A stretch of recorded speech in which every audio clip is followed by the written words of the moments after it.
Next question is from Gabby Mickey. She asked, "At what point did you know you wanted to be involved in the whiskey industry, and what was the catalyst?" Bill?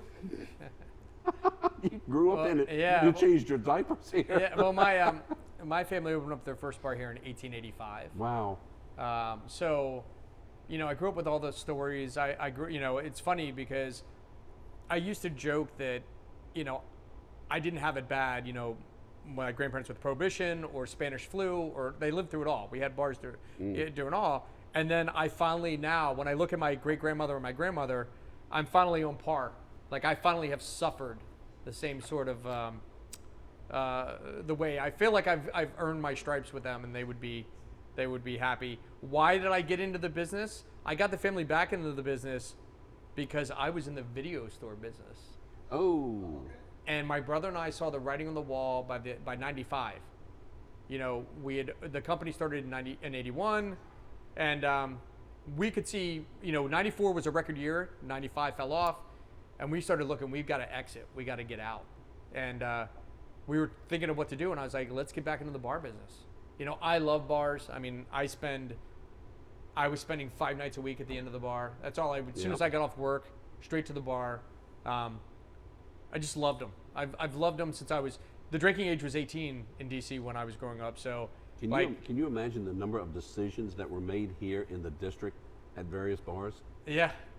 I mean, get real. Yeah, I mean, absolutely.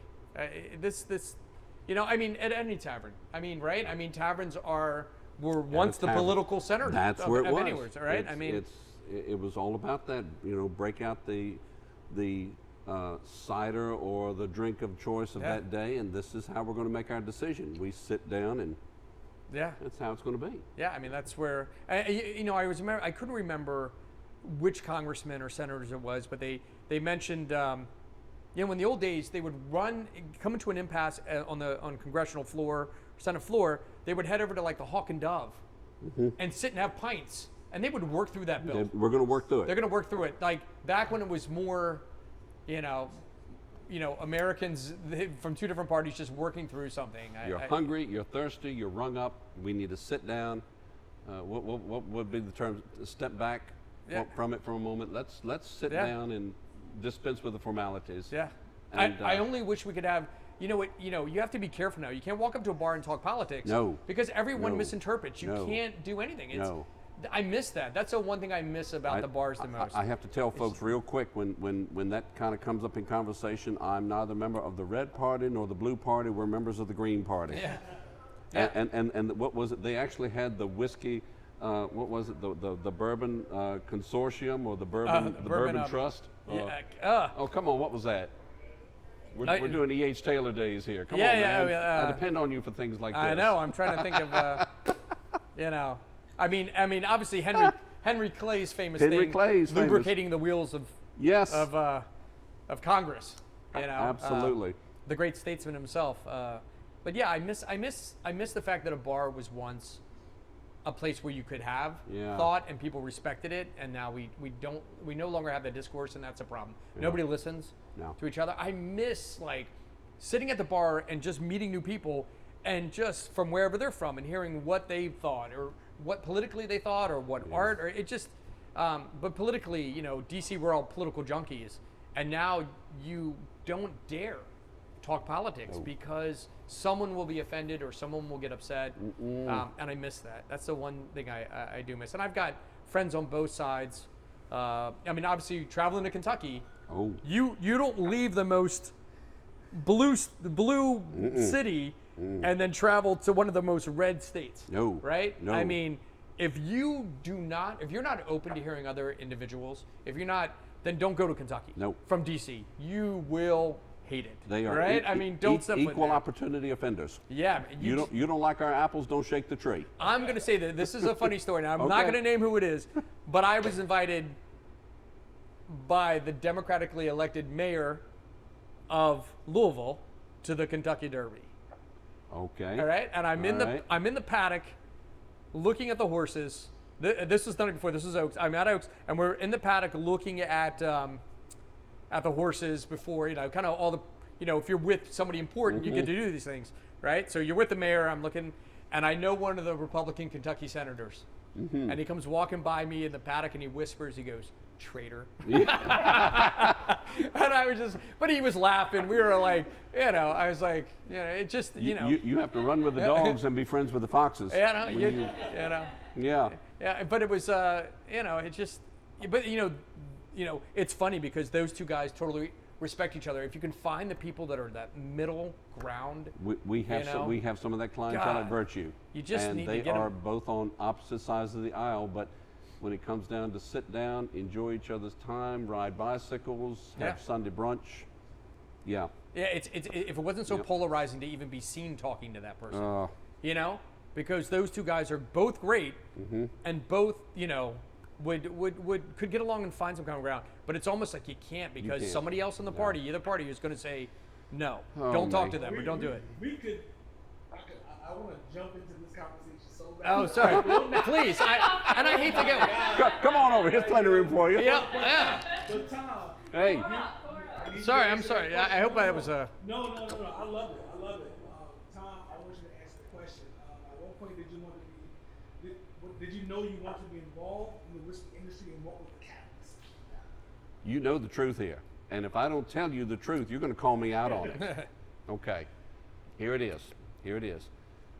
For my life's work for 35 now plus years, I am actually a funeral director. I have seen families at their best and their absolute worst. Served a small community. I've been in large metropolitan areas. Been blessed to have an ownership, partial in a local funeral home in our small community. Did that forever and a day. I had the opportunity to retire from that, and I had a partner that was able to take it over from me from there to still serve the families in that community. My wife is a commercial banker, had been for a number of years, and we had the opportunity because we didn't want to be members of that wish I had a club. I wish I had done this, or I wish I had taken that trip. So of all things, we packed up our things, and we always wanted to take our boat to Florida through the Intracoastal. Always wanted to do that. And I wouldn't trade an experience for that in the world. We ended up, and of all places, all the way down as far as you go, we ended up in Key West. And my family came to Virginia in like 1650. That's one of the things we did through the shutdown. Through way of Barbados into this nation. My mother's people came they landed in North Carolina. English, Scotch-Irish, and living in the small community of the Northern Neck for so many years, bourbon was our drink. We were bourbon before bourbon was like, I'm country before country was the coolest. Well, bourbon was our drink. Bourbon was my father's drink. It was his father's drink. It was what we had on the table. Everything from my whiskey in the barn to what we call Christmas whiskey. We had the opportunity, we associated ourselves with a fine family in Key West who, in like turn, I'll never forget, told us they had, their children were educated up here in Virginia, and he had purchased a restaurant in Old Town Alexandria. Was excited about it, told me about it. Now imagine this is February. That's Key West. Right. February in Virginia. Are we doing the work here now? All right. He in like turn came to my wife and myself and says, hey, we put that restaurant up in Old Town, would love for y'all to see it. I said, I'd love to see it. He said, that's great. I said, send me a picture. It's cold up there. I can see it on your phone. No. So the opportunity came when the Smith family, William Smith and his family purchased this operation to start laying out responsibilities. All right. And when you can literally take your interest, when you can take what you love to do as a hobby, and that become your second career in life, when you're set for life, when you were blessed enough to say, all right, I retired at a young age, we're good, we're very blessed, and you can do this, and your hobby now, what is that song? Hey, hey, hey, I'm on vacation every single day because I love my occupation. That's how I see it, They say, well, here's your schedule. I said, I'm in every day. Why do I need a schedule? I mean, I'm in every day. When you can take your hobby and interest and make it your vocation, and you have a family that allows you the privileges and the opportunities to seek out things, and you can take virtually what was just something very basic. I mean, bless their hearts, if it wasn't for Aristocrat, if it wasn't for, you know, old Kentucky gentlemen and such like that was the bar, you know. And you can say, well, let's see what we can do with it. And then you get to, you know, associate yourself with this. With it actually exists, folks. He's real, okay?